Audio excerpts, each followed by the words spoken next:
আসসালামু আলাইকুম, কেমন আছেন সবাই? সকাল সকাল চলে আসলাম রান্নাঘরে। ঘুম থেকে উঠি, ফ্রেশ হয়ে তারপরে চাপটির জন্য চাল ভিজিয়ে দিচ্ছি। নাস্তা রেডি করে, নাস্তা ওরকম কিছুই রেডি করিনি, কারণ আমি আর বোন চাপ আর গিয়ে পাউরুটি খাচ্ছি। আর দেখেন, বোন খাচ্ছিল চা পাউরুটি, তারই ভিডিও নিলাম। সে বাটির মধ্যে চা নিয়েছে, এটা নিয়েই আমরা হাসাহাসি করছিলাম। এর মধ্যে আপনার ভাইয়া বাজার থেকে বাজার নিয়ে এসেছে, আর একটু দেরিও হয়ে গিয়েছে, তাই তাড়াতাড়ি করে আগে লাউ শাকটা কেটে নিচ্ছি।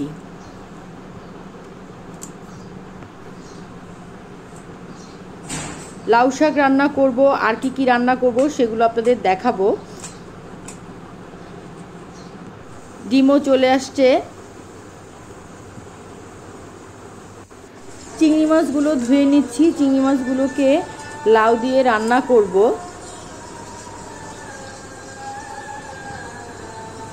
এক চুলায় মশলা কষাচ্ছিলাম আর চিন্তা করছিলাম কি রান্না করব আজকে।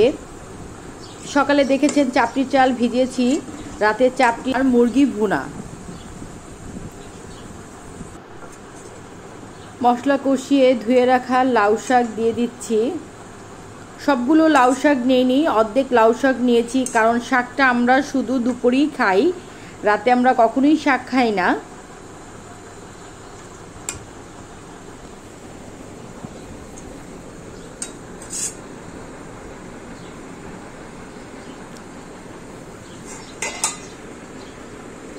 এক চুলায় লাউ শাক হচ্ছে, আর এক চুলায় ভাত হয়ে এসেছে, ভাত গড় দিয়ে দিব। ভাত নামিয়ে এই চুলায় চিংড়ি মাছ আর লাউ দুইটা একসাথে রান্না করছি, লাউ চিংড়ি, সেটাই কষিয়ে নিচ্ছি। এর মধ্যে ডিমগুলো বলে তুলে নিয়েছি, আর ডিমগুলোকে আমি একটু জেট দিয়ে তারপরে ধুয়ে নিই। আমি জানি না কে কীভাবে ধোন, আমরা সবসময় এভাবে করেই ধুয়ে রাখি ডিম। অনেকেই বলবেন আপু এভাবে কেন ধুচ্ছেন, আমরা আসলে এভাবেই ধুয়ে রাখি, তাই একটু আপনাদের জন্য ভিডিও করলাম। চুলায় তরকারি দিয়ে দিয়েছি, শাক হয়ে গেলে এক চুলায় মাছ দিব।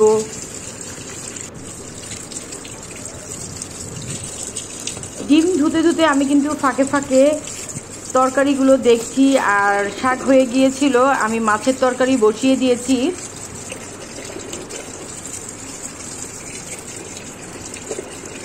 ডিমগুলো ধুয়ে আমি এই জালির মধ্যে তুলে নিচ্ছি, আর একদম সম্পূর্ণ পানি জালি থেকে পড়ে যাবে। তারপরে ডিমগুলো মুছে ঠিক এই একই জালির মধ্যে রেখে দিব ফ্রিজে। সংসারে আসলে কাজের শেষ নেই, মেয়েদের তো সারা জীবনই কাজ করতে হয়। এই তো মাছের কথা বলেছিলাম, লৌটা মাছ রান্না করছিলাম, মাছ হয়ে গিয়েছে, মাছের মধ্যে দিয়ে দিয়েছি ধনেপাতা দিয়ে মাছ নামিয়ে নিব। লাউ চিংড়ি নামিয়ে অন্য চুলায় মুরগি বসিয়ে দিয়েছিলাম। এই যে দেখেন, মুরগি তরকারিও এখনো হয়নি, কষিয়ে নিচ্ছি। এগুলো কাজ করতে করতে প্রায় আজকে 2:30টা বেজে গিয়েছে, কারণ বাজার এসেছে, এগুলো গুছাতে অনেক সময় লেগে গিয়েছে।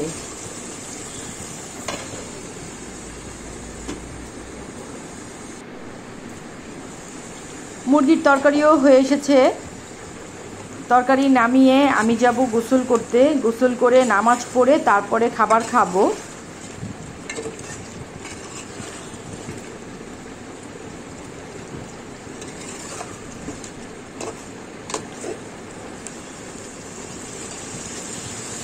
এটা হলো গিয়ে মাগরিবের পরে।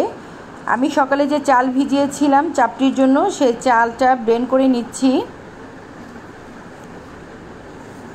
দিন ছোটোর কারণে কাজ করে সময় পার করা যাচ্ছে না, দেখতে দেখতে সময় চলে যাচ্ছে।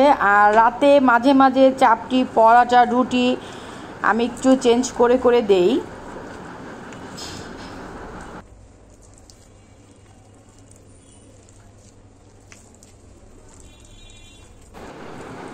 ভালো করে চাপটির মশলাটাকে মেখে নিচ্ছি, চালের গুঁড়াটাকে। এখন পানি দিয়ে দিব।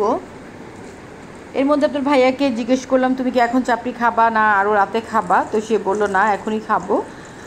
যাই হোক, আমি চাপড়ির গোলাটা গুলতে গুলতে চুলায় তাওয়া দিয়ে দিয়েছি।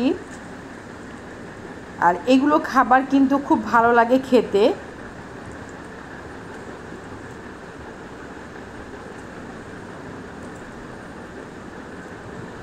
এক চুলায় মুরগি ভুনা গরম দিয়ে দিয়েছি আর অন্য চুলায় চাপটি ভাজবো।